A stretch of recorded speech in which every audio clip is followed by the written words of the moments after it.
మాసం 2వ వారం పునరుత్థాన దినములో మనము కూడా ఇటు రీతిగా దేవుని సన్నిధిలో చేరి కూడి రావడానికి ఆత్మపూర్ణమై దేవుని స్తుతించి ఆరాధించి గణపరిచే భాగ్యం దేవుడు మనకు దయచేసినందుకు మొదటిగా నేను కృతజ్ఞుడనయ్యాను. ఎందుకంటే ఈ దినము మధ్యలో నిలబడి దేవుని వాక్యం పంచుకోవాలంటే మొదట నేను సజీవునిగా ఉండాలి. సజీవులే కదా నిన్ను స్తుతించేవారు, మన్ను నిన్ను స్తుతించునా. కాబట్టి మొదటిగా దేవునికి నేను కృతజ్ఞుడనై ఉన్నాను. కాబట్టి చేరికుడు వచ్చిన మనం కూడా దేవుని ఆరాధించటకు గాను వాక్య లేఖన భాగం మనం కూడా పరిశీలన చేసిన వారమై, ధ్యానం చేసిన వారమై, వాక్యపు వెలుగులో మన హృదయమును చూసుకొనిన వారిని ఆత్మతో నింపబడి సత్యముతో జీవించి మనం కూడా దేవుని ఆరాధించాలనేది దేవుని ఆశయం. కాబట్టి మనం కూడా దేవుని ఆరాధించిన పూర్వము కీర్తనల గ్రంథము 107వ అధ్యాయము మొదటి నుంచి కొన్ని వచనములు మార్చి చదువుకున్నాం. కీర్తనల గ్రంథము 107వ అధ్యాయము మొదటి నుంచి కొన్ని వచనములు మార్చి చదువుకున్నాం. మొదటి వచనం నేను చదువుతా, రెండవ వచనం మీరందరూ కలిసి చదవండి.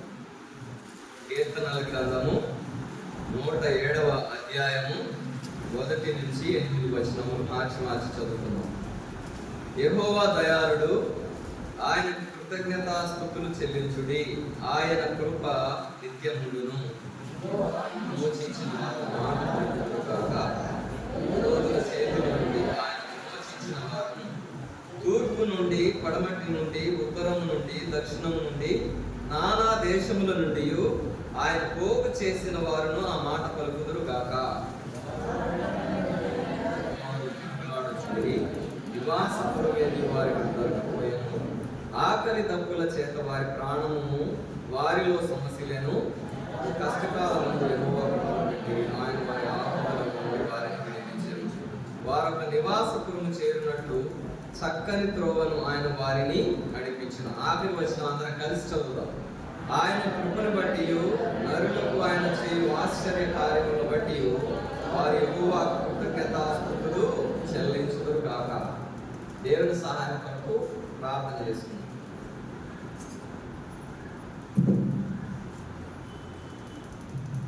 మమ్మల్ని ఇదిగా ప్రేమించిన మా ప్రియ పరమ తండ్రి, తిరిగి మరి ఒకసారి మీ పాదాల చెంత చేరి కూడి వస్తున్నాం. ఆయన ప్రభువా, ఇంతవరకు కూడా పాఠం ద్వారా మీరు కూడా మేము పొందారని నమ్ముతున్నాం.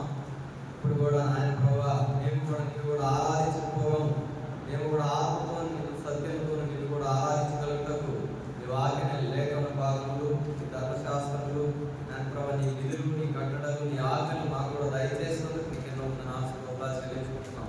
ఇప్పుడు కూడా నీ వాక్యం మేము కూడా ధ్యానించబోతుండగా నిలబడుతున్న నన్ను కూడా ఆయన ప్రభావ నీ శిలువ చాటు మరుగుపరుచుకొని ఏడంతల ఆత్మతో నింపి నాలో ఉన్న ఆయన ప్రభావ తలంపులను, క్రియలను, మాటలను మీరే లయం చేసి నీ ఆత్మ సంచకరణ కూడా నాకు కూడా దయచేసి చేరికుడు వచ్చి నీ ప్రజలు కూడా ఏది అవసరమైనదో మీరే దయచేస్తున్నామని ప్రార్థన చేస్తున్నాం. నీ వాక్యం అగ్ని వంటిది, నీ వాక్యం శుద్ధి వంటిది. ఆయన ప్రభావ అగ్ని వలె నాయన ప్రభావ మా హృదయంలో కార్యం చేయమని కోరుకుంటున్నాం. శుద్ధి వలె నాయన ప్రభావ మా హృదయంలో మెత్తగా చేయమని కోరుకుంటున్నాం. నాయన ప్రభావ అలాగే మత్తయి 10:20 జ్ఞాపకం చేసుకుంటూ సకల ఘనత మహిమ ప్రభావం నీకే చెల్లిస్తూ మా ప్రభువును రక్షకుడైన యేసుక్రీస్తు వారి అతి శ్రేష్టమైన నామమున మిక్కిలి వినయంతో ప్రార్థించి అడిగి వేడుకొంచున్నాం తండ్రి, ఆమేన్. కాబట్టి మొదటి వచనంలో చూసుకున్నట్లయితే యెహోవా దయాళుడు, ఆయన కృతజ్ఞతాస్తుతులు చెల్లించుడి, ఆయన కృప నిత్యముండును. కాబట్టి మొదటిగా దేవుని మనం దేనికి ఆరాధించాలి అంటే యెహోవా దయాళుడు, ఆయన కృతజ్ఞతాస్తుతులు చెల్లించుడి, ఆయన కృప నిత్యముండును. కాబట్టి మన పైన నిత్యము నిలిచి ఉండేది ఆయన కృప. కృప అంటే ఇప్పుడు నిత్యము నిలిచే కృప అని చెప్పారు. దేవుని మనం ఎందుకు స్తుతించి ఆరాధించాలంటే ఆయన కృప నిత్యము మన పైన నిలుచుచున్నది. కాబట్టి ఆయన కృప నిత్యము మన పైన ఉన్నది. కృప అంటే ఏమిటంటే మనం దేనికి పాత్రులము కాదో దానికి దేవుడు మనలను పాత్రలుగా చేశాడు. దేనికి పాత్రలం కాదు మనము? ఆయన యొక్క రక్షణకు, ఆయన యొక్క నిత్య జీవమునకు, ఆయన యొక్క పరలోకమునకు, ఆ సింహాసనం ఎదుట ఆయనతో కూర్చుండే భాగ్యం మనకు యోగ్యులము కాదు. అయినప్పటికీ కూడా ఏ యోగ్యత లేని మనకు ఆయన అటువంటి కృపను దయచేశాడు. కాబట్టి ఆ కృప కూడా ఏ విధముగా ఉన్నదంట? ఆయన కృప నిత్యము ఉందంట. కాబట్టి మనం కూడా దేవుణ్ణి కొన్ని సందర్భాలలో దేవుని ప్రేమించే వారంగా ఉంటాం కదా. ఎప్పుడు మనకు మేలు చేసినప్పుడు, మనకు ఉపకారం చేసినప్పుడు, మనకి ఏదైనా అనుకున్నది అయినప్పుడు, అప్పుడు మాత్రమే మనము దేవుని ప్రేమించే వారంగా ఉంటాం, దేవుని స్తుతించే వారంగా ఉంటాం, దేవుని ఆరాధించే వారంగా ఉంటాం. కానీ ఏదైనా కష్టం వచ్చినా, నష్టం వచ్చినా, వ్యాధి వచ్చినా, బాధ వచ్చినా, ఇరుకు వచ్చినా, ఇబ్బంది వచ్చినా కానీ దేవుని స్తుతించలేని వారముగా ఉంటాం. కానీ దేవుని వాక్యం చెప్పే విషయం ఏంటంటే, ఇక్కడ విలాప వాక్యములో మంచి మాట ఉంది. విలాప వాక్యములు 3వ అధ్యాయము, విలాప వాక్యములు 3వ అధ్యాయము 22వ వచనం చదవండి. యెహోవా కృపగలవాడు, ఆయన వాత్సల్యత ఎడతెగక నిలుచున్నది కనుక మనము నిర్మూలము కాకున్నా వారము. కాబట్టి ఇక్కడ ఆయన కృప నిత్యముండును అని చెప్పాడు దావీదు భక్తుడు. ఇక్కడ యెషయాకాలంలో చూసుకున్నట్లయితే యెహోవా కృపగలవాడు, ఆయన వాత్సల్యత ఎడతెగక నిలుచున్నది గనుక మనము నిర్మూలము కాకున్న వారం. అనుదినము నూతనముగా ఆయనకు వాత్సల్యత చుట్టుచున్నది. కాబట్టి ఆయన కృప నిరంతరము మన పైన తెలుస్తున్నట. మనము దేవుని ప్రేమించినప్పటికీ, దేవుని ప్రేమించినప్పటికీ, దేవుని స్తుతించినప్పటికీ, దేవుని స్తుతించినప్పటికీ, దేవుని సన్నిధికి వచ్చినప్పటికీ, దేవుని సన్నిధికి రానప్పటికీ, దేవునికి సమీపముగా ఉన్నప్పటికీ, దేవునికి దూరముగా ఉన్నప్పటికీ, దేవుని కృప మన ఎడల ఏ విధముగా ఉందంట? నిత్యము నిలిచేదిగా ఉంది. నిత్యము నిలుచున్నది, నిత్యము నిలచున్నది దేవుని వాక్యము సత్యమయున్నది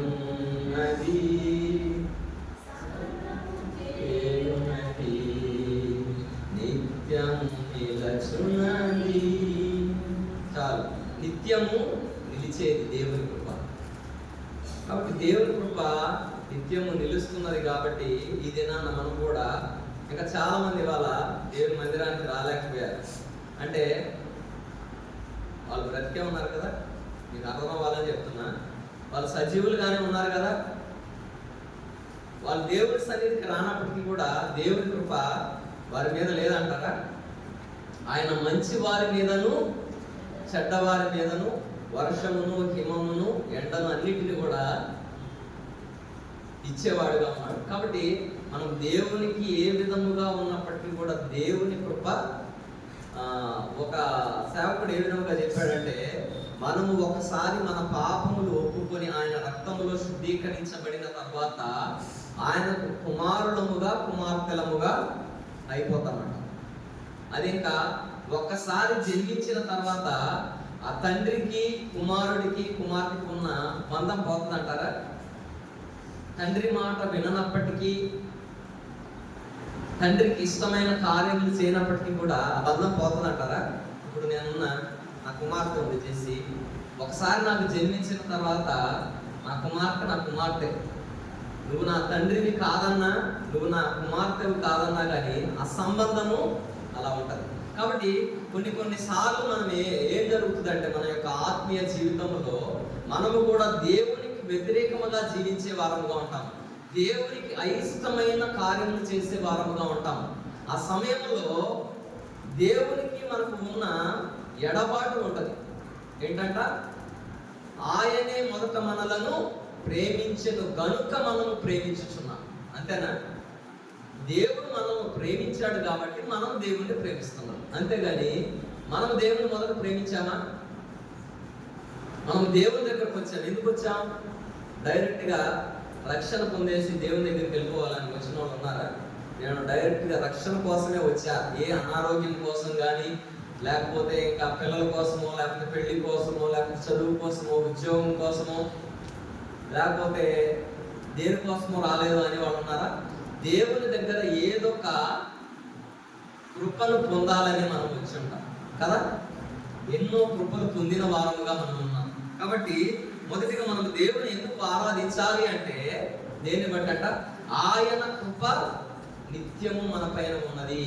దానిని బట్టి మనం దేవుని ఆరాధించే వారముగా ఉండాలి. 2వ వచనంలో కూడా చూసుకున్నట్లయితే, యెహోవా విమోచించిన వారు ఆ మాట పలుకుదురుగాక, విరోధుల చేతిలో నుండి ఆయన విమోచించిన వారును తూర్పు నుండి, పడమట నుండి, ఉత్తరము నుండి, దక్షిణము నుండి, నానా దేశముల నుండి ఆయన పోగు చేసిన వారు నా మాట పలుకుదురుగాక.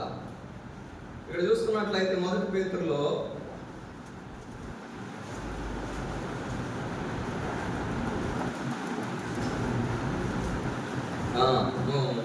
1 తిమోతి 5:8 చదవండి.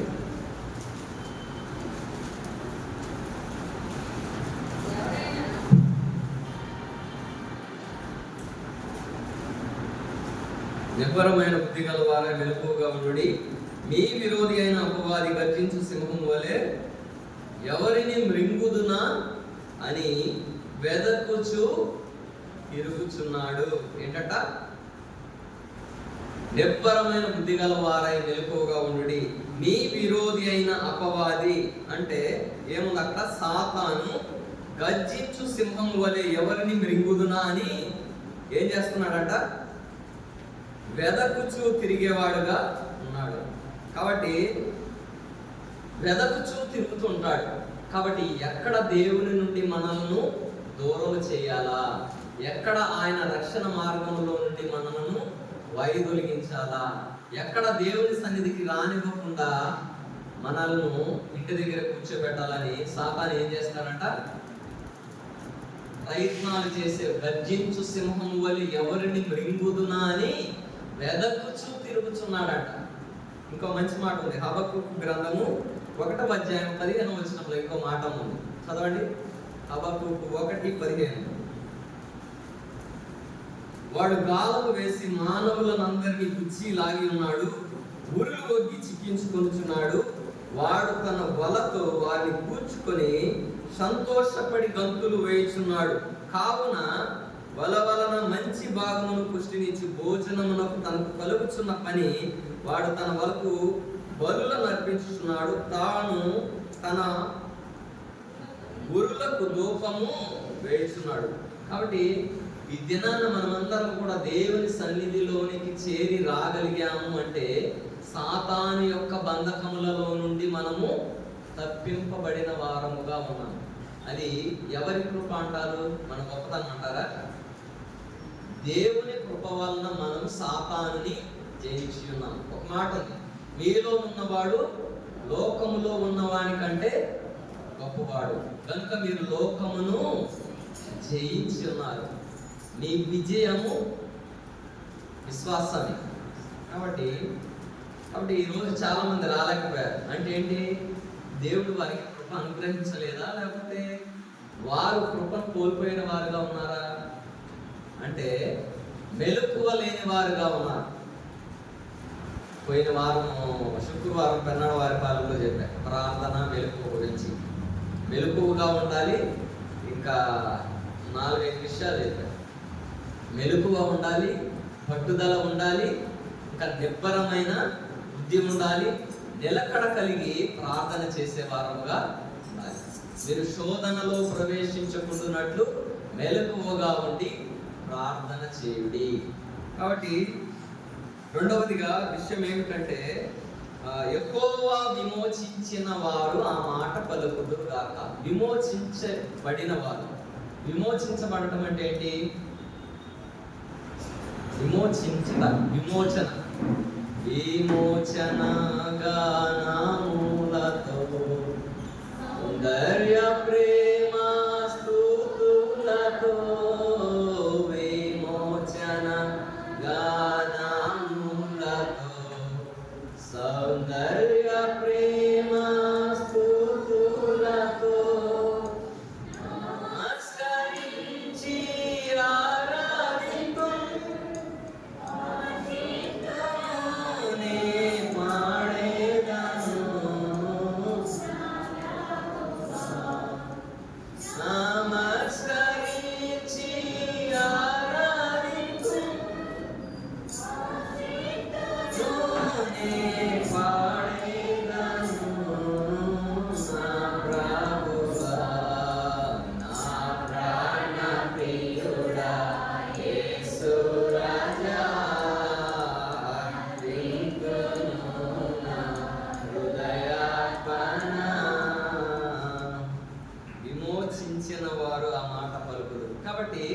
చేరిప్పుడు వచ్చిన మనం కూడా దేవుని సన్నిధికి వస్తాం. ఒకసారి విమోచింపబడ్డాము అని మనం అనుకుంటున్నాం, కానీ దేవుని వాక్యము సెలవిచ్చే సంగతి జాగ్రత్తగా అయిన వాక్యం ఇక్కడ, విమోచించిన వారు ఆ మాట పలుకుదురుగా. ఎవరు ఈ విమోచింపబడిన వారు? మందిరానికి వచ్చే వాళ్ళందరూ. ఇక్కడ వాక్యం క్లియర్గా చెప్పే సంగతి ఏంటంటే, విమోచించిన వారు ఆ మాట పలుకుతారు. ఏ మాట? దేవునిని ఆరాధించే మాట. కాబట్టి అందరము విమోచింపబడిన వారము. దేవుని ఆరాధించలేకపోతున్నామంటే మనం ఇంకా ఏం చేయబడాల? విమోచింపబడాల. కాబట్టి మరి ఈ దినాన మరి ఎంతమంది విమోచింపబడి మరి దేవుని ఆరాధిస్తారో, ఎంతమంది నోరు మూసుకొని మరి విమోచన లేని వారుగా ఉంటారో మనమే చూడాలి. విమోచించిన వారు ఆ మాట పలుకుదురుగాక, విరోధుల చేతిలో నుండి ఆయన విమోచించిన వారును.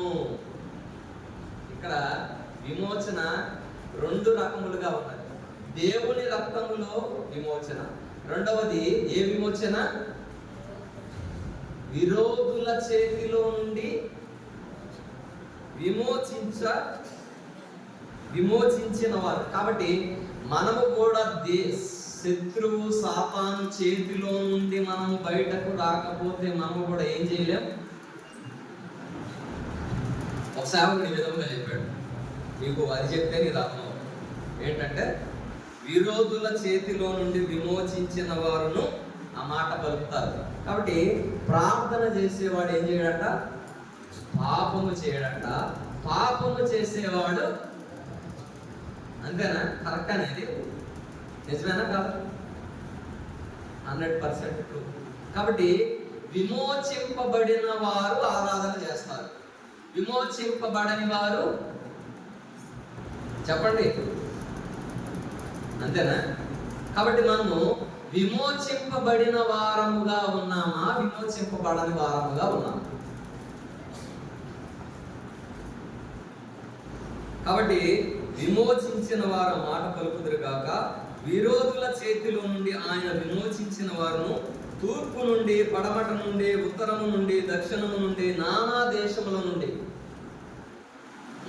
దేశముల నుండి మనలను దేవుడు నడిపించాడు. కాబట్టి మనం కూడా దేవుని ఆరాధించే వారముగా ఉండాలి. కాబట్టి ఇంకా యాక్చువల్గా నేను ఈ వాక్యం చెప్పాలనుకోలే, ఏదో చెప్దాం అనుకున్నా, ఏదో చెప్తాను.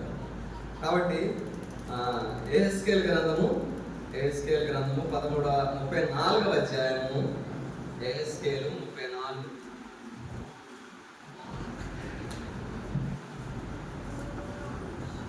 యెహెజ్కేలు 34వ అధ్యాయము 13వ వచనం చదవండి. యెహెజ్కేలు అందరం తిని యెహెజ్కేలు 34:13. 11 నుంచి చదవక,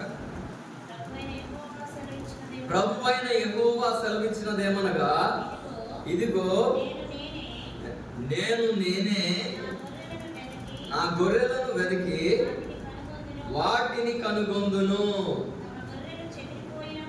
తమ గొర్రెలు చెదిరిపోయినప్పుడు కాపరులు వాటిని వెదకున్నట్లు నేను నా గొర్రెలను వెదకి చీకటి గల మబ్బు దినమందు ఎక్కడెక్కడికి అవి చెదిరిపోయెనో అక్కడ నుండి నేను వాటిని తప్పించి. కాబట్టి మొదటి సంగతి ఏమిటంటే, ప్రభువైన యెహోవా సెలవిచ్చినదేమనగా, ఇదిగో నేనే నా గొర్రెలను వెదకి వాటిని కనుగొందును.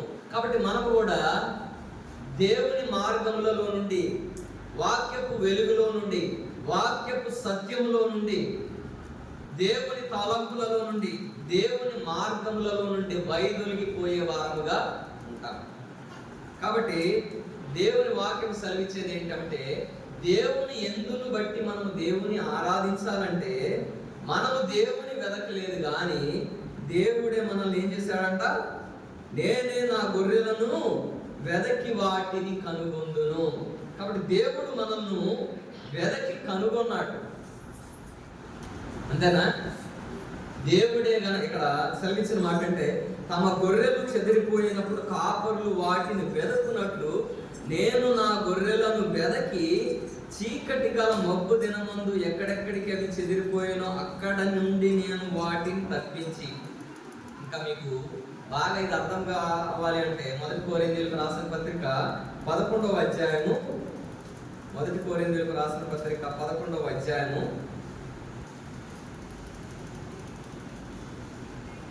31వ వచనం. 31 కదా, 32 చదవండి. మనము తీర్పు పొందిన ఎడల లోకముతో పాటు మనకు శిక్షా విధి కలుగకుండునట్లు ప్రభు చేత శిక్షింపబడుచున్నాము. కాబట్టి దేవుడు ఏ విధముగా మనం కనుగొంటున్నాడు అంటే, ఎప్పుడైతే మనం దేవుని మార్గముల నుండి, దేవుని సన్నిధి నుండి, దేవుని సహవాసము నుండి, దేవుని కృప నుంచి, దేవుని దయ నుంచి మనం కూడా వైదొలిగిపోయే వారముగా ఉంటాము. అప్పుడు దేవుడు మనకు చేసే కార్యములు ఏమిటంటే, మనము తీర్పు పొందిన ఎడల లోకముతో పాటు మనకు శిక్షా విధి కలుగుకుంటున్నట్లు ప్రభు చేత శిక్షింపబడుచున్నామంట. ఏంటంట? ప్రభువే మనల్ని శిక్షిస్తున్నాడట. దేనికి శిక్షిస్తే ఎక్కడికి వస్తాం మనం? ఇప్పుడు దేవుని విడిచిపెట్టాం. దేవుని విడిచిపెట్టి మన ఇష్టానుసారంగా మనం లోకంలో జీవిస్తున్నాం. దేవుడితో మనకు పని లేదు. ఆమె కంట్రోల్ చేసి దేవుడితో మనకు పని లేదు. హవిలాని పంపిణీ, హవిలాని దగ్గర కూర్చోబెట్టు. కాబట్టి దేవుడితో మనకు పని లేనప్పుడు ఏ విధముగా ఉంటుంది?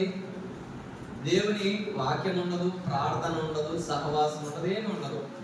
దేవుని ధ్యాసే మనకు ఉండదు. అప్పుడు ఏం చేస్తాడంటే దేవుడు మనల్ని శిక్షిస్తాడు. ఎందుకు? అక్కడ ఉంది వాక్యంలో చదవండి ఒకసారి 32లో. మనం లోకముతో పాటు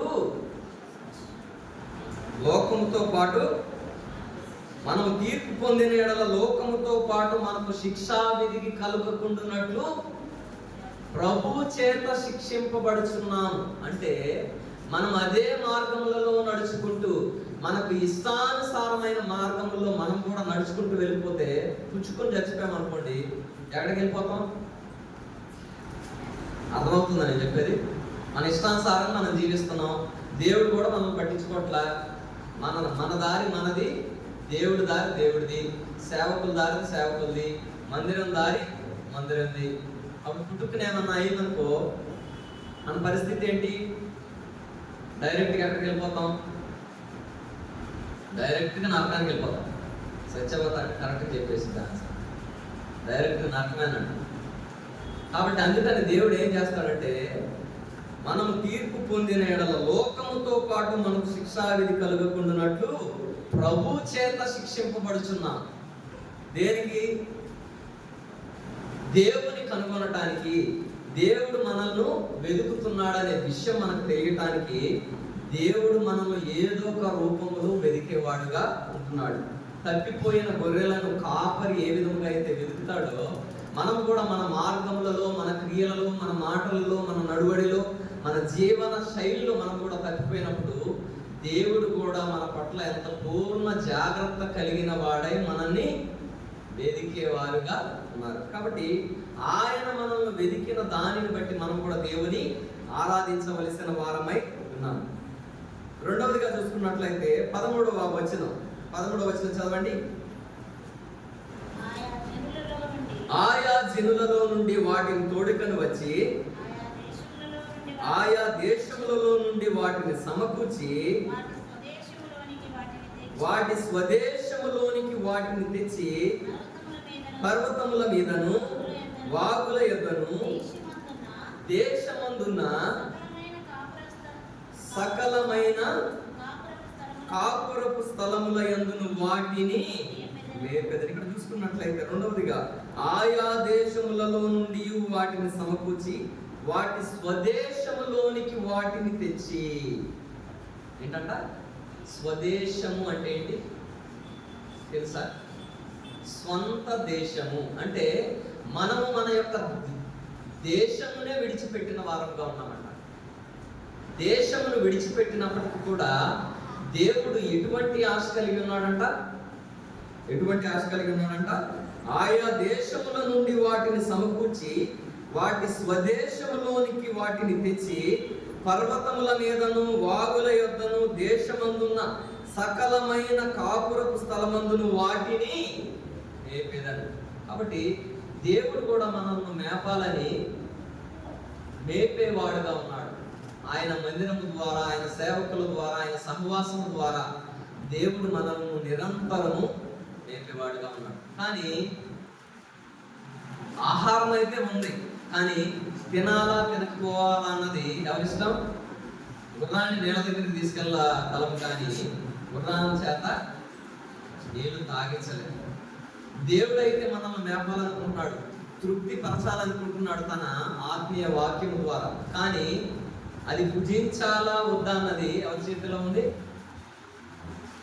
కాబట్టి దేవుడు మనకి ఇచ్చే దానిని బట్టి మనము దేవుని ఆరాధించాలి. కాబట్టి ఆయన మేపేవాడుగా ఉన్నాడు. మొదటిగా ఆయన వెతికిన వాడుగా ఉన్నాడు. మనం ఆయన వెతకనప్పటికీ కూడా ఆయనే మనల్ని కనుగొని కాపరి వలె మనల్ని వెతికాడంట. రెండవదిగా ఆయా దేశముల నుండి సమకూర్చి స్వదేశములోనికి వాటిని తెచ్చి పర్వతము మీద వాగుల యొద్ద దేశమందును సకలమైన కాపురపు స్థలమందును వాటిని మేపెదను. మేపేవాడుగా ఉన్నాడు. కాబట్టి ఇర్మియా 11:4 ఒక మాట ఉంది. ఇర్మియా గ్రంథం 11:4.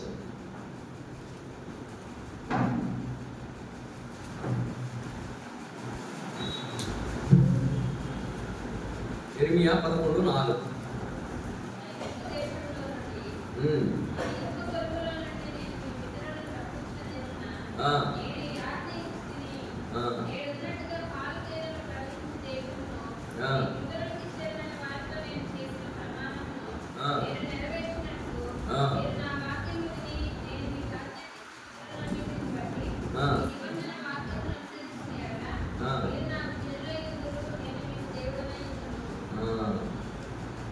For everything there is a condition.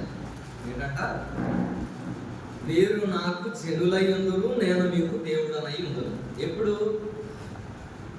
అప్పుడు గనుక అని వచ్చిందనుకో, దానికి ఏముందంట?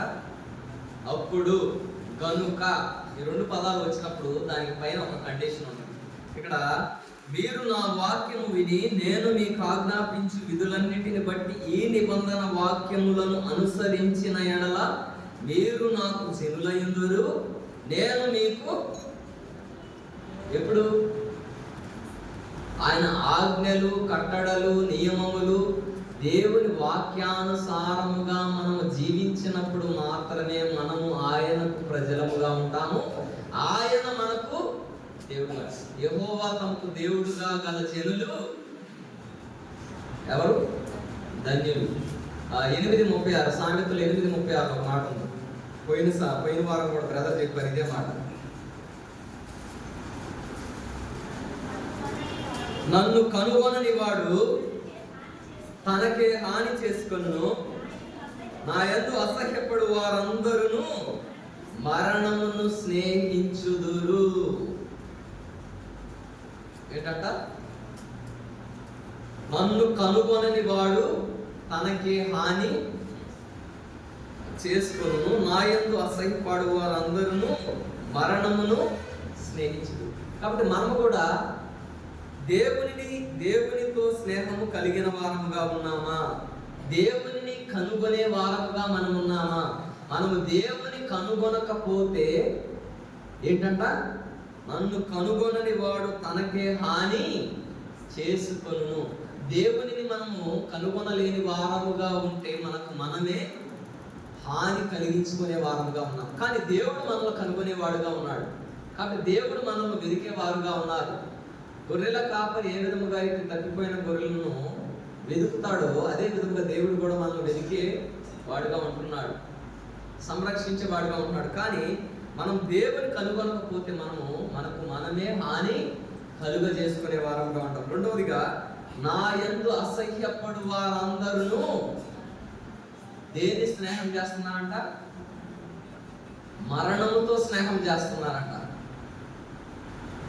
యాలి అనగా పాపము వలన వచ్చు జీతము మరణము, అయితే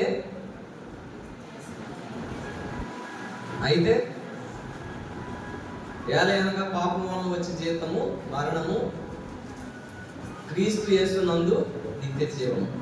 కాబట్టి దేవుని ద్వారా మనకు నిత్య జీవము కలుగుతుంది. కాబట్టి మనము కూడా దేవునిని కనుగొనే వారముగా ఉన్నామా? దేవుడు అయితే మనల్ని కనుగొంటున్నాడు. దేవుడు మనం కనుగొంటున్నాడు కాబట్టి దాన్ని బట్టి మనం దేవుని ఆరాధించాలి. రెండవదిగా ఆయన స్వదేశములకు మనల్ని నడిపించి మనల్ని మేపేవాడుగా ఉంటున్నాడు, మనల్ని తృప్తిపరిచేవాడుగా ఉంటున్నాడు. కాబట్టి దానిని బట్టి కూడా మనం దేవుని ఆరాధించాలి. మూడవదిగా చూసుకున్నట్లయితే యెహెజ్కేలు 34:26 చదవండి. ఒక 4 విషయాలు చూపించేసి ముగిస్తాను. నేను సమయం లేదు కాబట్టి రెఫరెన్స్ చూపించేసి ముగిస్తాను.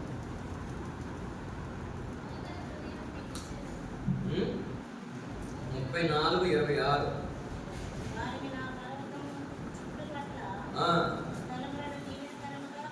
వారిని నా పర్వతము చుట్టుపట్ల స్థలములను దీవెనకరముగా చేయుదును, ఋతువుల ప్రకారము వర్షము కురిపించెదను, దీవెనకరమగు వర్షములు.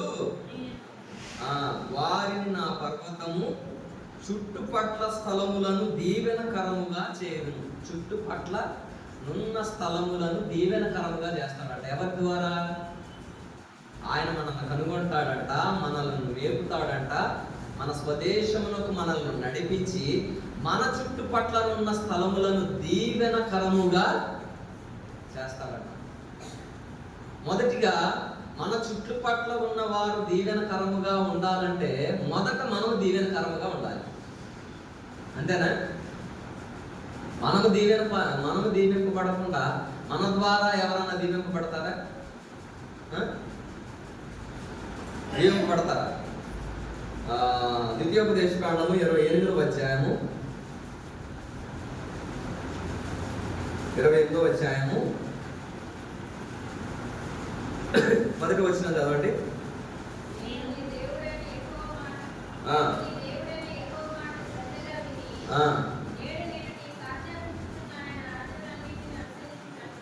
ఆయన ఆజ్ఞలన్నిటినీ అనుసరించి నడుచుకొనిన ఎడల నీ దేవుడైన యెహోవా భూమి మీద ఉన్న సమస్త జనముల కంటే నిన్ను హెచ్చించును. నీవు నీ దేవుడైన యెహోవా మాట వినిన ఎడల ఈ దీవెనలు నీవు నీ మీదకి వచ్చి నీకు ప్రార్థించును. నీ పట్టణంలో దీవింపబడదువు, పొలములో దీవింపబడదువు, నీ గర్భఫలము, నీ భూఫలము, నీ పశువుల మందలు, నీ దుక్కిటెగదులు, నీ గొర్రెమేక మందలు దీవింపబడి. ఇంకా చాలా ఉన్నాయి ఇవన్నీ. ఎప్పుడు నీవు నీ దేవుడైన యెహోవా మాట శ్రద్ధగా విని నేడు నేను నీకు ఆజ్ఞాపించుచున్న ఆయన ఆజ్ఞలనన్నిటినీ అనుసరించి నడుచుకొనిన ఎడల. ఇక్కడ 14వ వచనంలో కింద నుంచి 3వ లైన్ చదవండి. యెహోవా నిన్ను తలగా నియమించును గాని తోకగా నియమింపడు. నీవు పైవాడవుగా ఉండు కానీ క్రింది వాడవుగా. కాబట్టి ఇక్కడ మనం చదువుకున్న వాక్యం ఏంటంటే, ఇక్కడ యెహెజ్కేలు కదా 34:26 చుట్టుపట్ల స్థలములను దీవెనకరముగా చేయుదును. కాబట్టి మనం ఇతరులకు దీవెనకరముగా ఉండాలంటే మొదట మనము దీవెనను అనుభవించే వారముగా ఉండాలి. అంతే కదా? మనము దీవించబడకుండా ఇతరులు మన ద్వారా ఏ విధంగా దీవించబడతారు? అది ఆత్మీయముగా కానీ శరీరముగా కానీ. డైలీ పోర్షన్లో చదివేటప్పుడు ఇదే ద్వితీయోపదేశకాండము 15వ అధ్యాయంలో ఒక మాట ఉంది. 15వ అధ్యాయం చదవండి. ద్వితీయోపదేశకాండము 15. ఇది ఆరాధన వర్తమే కానీ డైవర్షన్ వేరేలాగా వెళ్ళింది, పర్వాలేదు. కాబట్టి క్రాస్ రెఫరెన్సెస్ చూసుకోవాలి కాబట్టి మనం చూస్తాం. 15వ అధ్యాయం 5వ వచనం. కావున నేడు నేను నీకు ఆజ్ఞాపించుచున్న ఈ ఆజ్ఞలన్నిటినీ అనుసరించి నడుచుకుంటకు నీ దేవుడైన యెహోవా మాటను జాగ్రత్తగా వినిన ఎడల మీలో బీదలు ఉండనే. ఎవరు మీలో అంటే ఎవరు? మీరు ఎవరెక్కడ? ఇశ్రాయేలు ప్రజలు. మనం కాదా? ఇశ్రాయేలు ప్రజలు అక్కడ ఉన్నారు. ఆయనకి చేసిన వాగ్దానం మనకి ఇచ్చాడు. దేవుని వాక్యం ఏం సెలవుస్తుందంటే, కావున నేడు నేను నీకు ఆజ్ఞాపించుచున్న ఈ ఆజ్ఞలన్నిటినీ అనుసరించి నడుచుకొనుటకు నీ దేవుడైన యెహోవా మాటను జాగ్రత్తగా వినిన యెడల నీలో భేదలు ఉండనే ఉండనంట. భేదలే ఉండనంట. కానీ మనము భేదలముగా ఉన్నామా, లేకపోతే భేదలకు ఆపోజిట్ వర్డ్ ఏంటి? సత్యవతంగా చెప్పాలి. పేదలకు ఆపోజిట్ వర్డ్ ధనవంతుల, ఆస్తిపరుడు, ఐశ్వర్యవంతులు. కాబట్టి మనం ఇప్పుడు భేదలుగా ఉన్నామా, ఐశ్వర్యవంతులముగా ఉన్నామా? క్వశ్చన్ వేసుకుంటే ఫాస్ట్గా వచ్చేసింది. భేదవి. ఎందులో? శరీరపరంగా కానీ ఆత్మీయంగా కూడా మనం భేదలుగా ఉన్నాం. ఎందుకంటే కండిషన్ పైన ఉంది. నేడు నేను నీకు ఆజ్ఞాపించుచున్న ఈ ఆజ్ఞలన్నిటినీ అనుసరించి నడుచుకుంటకు నీ దేవుడైన యెహోవా మాటను జాగ్రత్తగా వినిన ఎడల మీలో భేదలు ఉండనే ఉంటారు. వినని ఎడల భేదలే ఉండు. అది ఏ మీనింగ్ అయినా తీసుకొచ్చింది, అంతేనా? కాబట్టి మనం కూడా ఆయన ఆజ్ఞలను, ఆయన కట్టడలను, విధులను ఆచరించి నడిచి మనము దీవించబడాలి, అనేకులకు దీవెనకరముగా ఉండాలని దేవుని ఆశ. అనేకులకు అదే 26వ వచనం అదే చెప్తుంది. చుట్టుపట్ల ఉన్న స్థలములను దీవెనకరముగా చేయు. నేనైతే మరి దీవెనకరముగా ఉన్నానని అనుకుంటున్నాను. నా పట్ల, నాకు, ఇతరుల పట్ల కూడా. కాబట్టి ప్రతి ఒక్కరూ కూడా దీవెనకరముగా ఉండాలని దేవుని ఆశ ఉంది. కాబట్టి మూడవదిగా మనం దేవుని ఎందుకు ఆరాధించాలంటే, వారిని నా పర్వతము చుట్టుపట్ల స్థలమును దీవెనకరముగా చేయదు. ఇంకో వచనం చూపిస్తాను మీకు. 2 కొరింథీయులకు రాసిన పత్రిక 2వ అధ్యాయం 14-15 2 వచనాలు కదా. 2 కొరింథీ 2వ అధ్యాయం 14 వచనం 15 వచనం.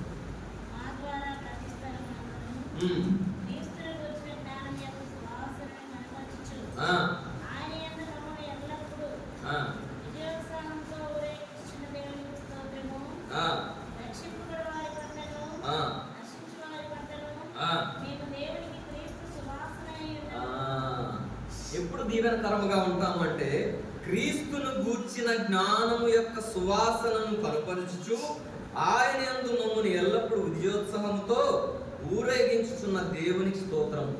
చుట్టుపట్ల ఉన్న వారికి దీవెనకరముగా ఏ విధముగా ఉంటామంటే, రక్షింపబడి వారి పట్లను, నశించే వారి పట్లను మేము దేవునికి క్రీస్తు సువాసనయై ఉన్నాం. కాబట్టి రక్షింపబడి వారి పట్ల, నశించు వారి పట్ల మన ద్వారా అనేకులు దేవుని సన్నిధికి రావాలి. మన ద్వారా అనేకులు దేవునికి కనుగొనాలి. మన ద్వారా అనేకులు రక్షింపబడాలి. అనేకులు దేవుని సన్నిధికి వచ్చి దేవుని రాజ్యమునకు వారసులు కావాలి. రక్షింపబడి వారి పట్లను, నశించు వారి పట్లను క్రీస్తు సువాసనగా మనం ఉండాలి. అటువంటి సువాసనగా దేవుడు మనల్ని చేశాడు. కాబట్టి మనం ఏం చేయాలంటే, దేవునిని ఆరాధించే వారముగా ఉండాలి. ఇదే ఇంకో విషయము 27వ వచనం చదవండి.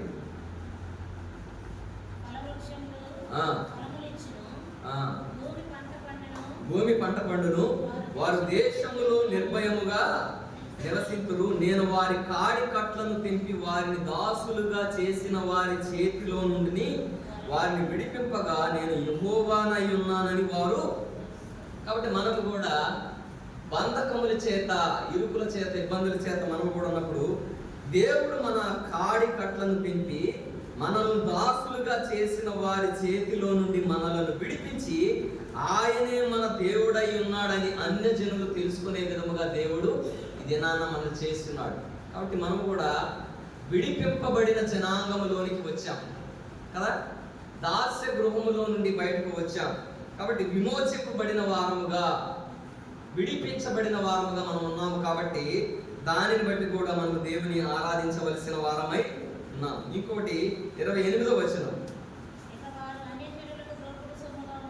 ఇక వారు అన్య జనులకు దోపుడు సొమ్ముగా ఉండరు, దుష్టమృగములు వారిని భక్షింపవు, ఎవరి వలనను భయం లేకుండా వారు సురక్షితముగా నివసించేది. కాబట్టి ఇక వారు అన్య జనులకు దోపుడు సొమ్ముగా ఉండరు. దుష్ట మృగములు వారికను భక్షింపు. దుష్ట మృగములు అంటే ఏంటి?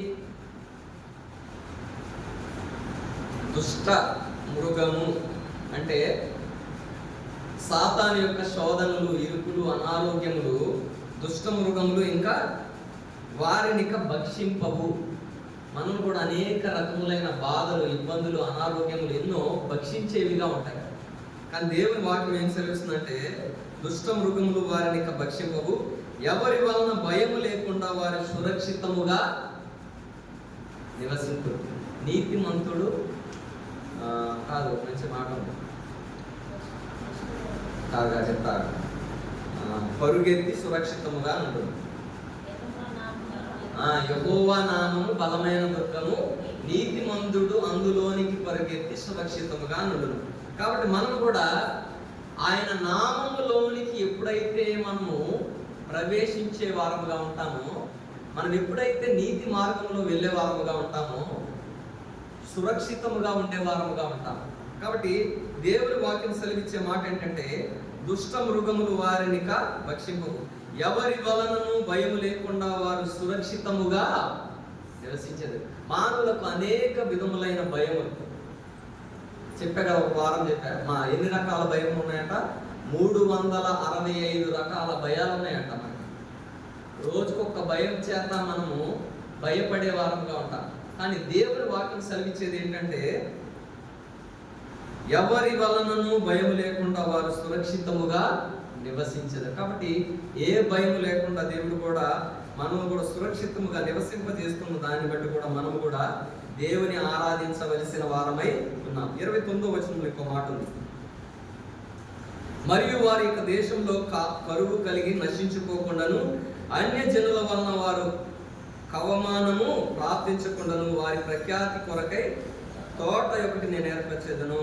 కాబట్టి దేవుడు కూడా మనల్ని కూడా ఏంటంట కరువు లేకుండా సమృద్ధి కలిగిన వారముగా మనం దేవుడు చేస్తాడు. మీరు కరువు అంటే ఏదో అనుకుంటారు. కరువు అంటే ఏమి కాదు. కరువు అంటే ఏంటో తెలుసా? ఆత్మీయ అర్థము. కరువు అంటే మనము ఆత్మీయంగా తీసుకోవాలి. మీరు కరువు అంటే ఏ విధంగా తీసుకోవచ్చు అంటే మనం చాలా కష్టపడి పనిచేసి చాలా డబ్బులు సంపాదించిన ధనమంతా కూడా బాధలకు, ఇరుకులకు, ఇబ్బందులకు ఖర్చు అయిపోతుంది. అప్పుడు మనం కావాలనుకున్నది మనము కొనలేము, కావాలనుకున్నది మనము తినలేము. అది ఒక కరువు. కానీ దేవుని వాక్యం ఏం సెలవిస్తుందంటే ఇంకా దుష్ట మృగములు భక్షింపవు అంటే ఏంటంటే ఏ యొక్క అపాయము కానీ, ఇబ్బంది కానీ, ఇరుకు కానీ ఏది కూడా మన దేనిని కూడా భక్షించకుండా దేవుడు కాపాడేవాడుగా ఉంటాడు.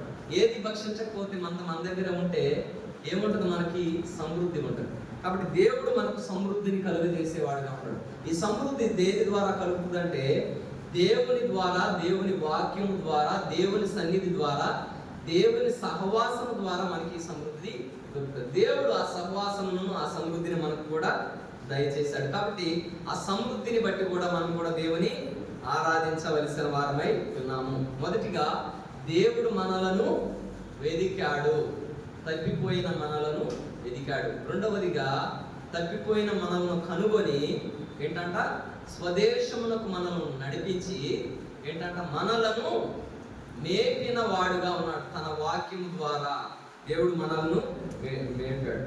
మూడవదిగా చూసుకున్నట్టయితే చుట్టుపట్ల ఉన్న స్థలములకు మనము దీవెనకరముగా మార్చబడ్డారు. నశించు వారి పట్ల, రక్షింపబడి వారి పట్ల మనము క్రీస్తుకు సువాసనగా చేయబడ్డామంట. నాలుగవదిగా ఏం చెప్పానంట? మన కాడి కట్లను తింపి దోషములను ఆయన జ్ఞాపకం చేసుకునకుండా సముద్ర అగాధములో పడవేసిన వాడుగా ఉన్నాడు. దాన్ని బట్టి కూడా మనం దేవుని ఆరాధించాలి. తర్వాత దాస్యములకు లోబడిన వారిని కూడా విడిపించాడంట. సురక్షితముగా మనల్ని సంరక్షించాడు. ఆఖరిగా చూసుకున్నట్లయితే కరువు లేకుండా దేవుడు మనకు సమృద్ధిని కలుగజేశాడు. కాబట్టి దానిని బట్టి మనం దేవుని ఆరాధించాలి. మొదటిగా ఆయన కృప నిత్యము మన పైన ఉన్నది. రెండవ విషయం ఏం చెప్పాను? మొదటిగా కృప నిత్యము ఉన్నది. విమోచించిన వారు ఆ మాట పలుకుదురు కాక.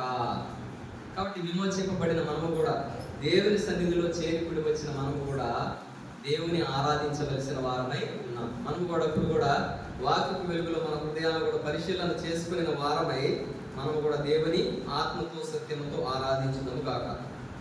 ఆమేన్.